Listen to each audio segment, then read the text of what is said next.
bahaya, Pak. Kalau menurut saya dari Wakil Menteri Perumahan dan Kawasan Permukiman mengungkapkan, dalam 10 tahun ke depan tingkat urbanisasi di Indonesia diperkirakan mencapai 70%. Kondisi ini akan membuat kota-kota besar semakin padat, sehingga kebutuhan hunian pun terus meningkat.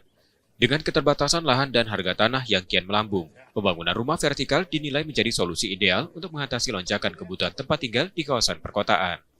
Salah satu kawasan yang diproyeksikan untuk pembangunan hunian vertikal adalah sepanjang tepian Sungai Musi. Selain sebagai upaya penataan ulang kawasan, pengembangan ini diharapkan mampu menjadikan Sungai Musi lebih bersih dan menjadi daya tarik baru bagi wisatawan.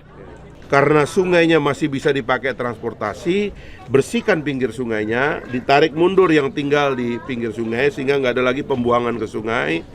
Kita bikinkan rumah susun di sepanjang Sungai Musi secara masif karena tanahnya itu ada dari situ dan mahal begitu, sehingga sungainya masa depan mulai bersih. Orang akan berwisata untuk lihat sungai yang bersih, namanya Sungai Musi. Sementara itu, pemerintah Kota Palembang menargetkan perbaikan terhadap lebih dari 3.700 rumah tidak layak huni. Dalam waktu dekat, setidaknya 30 rumah akan mulai direnovasi.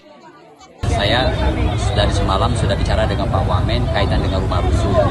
Ini sudah sangat kronik bagi saya. Di tengah kota kok masih ada rumah kumuh sejenis ini. Maka saya dorong Pak Gubernur, Pak Wamen, tolong betul hal ini.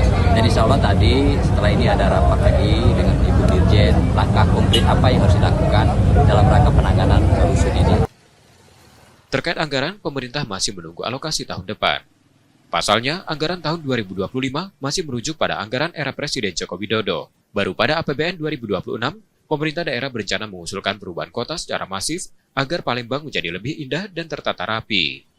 Muhammad Reza Pahlevi, Kompas TV, Palembang, Sumatera Selatan.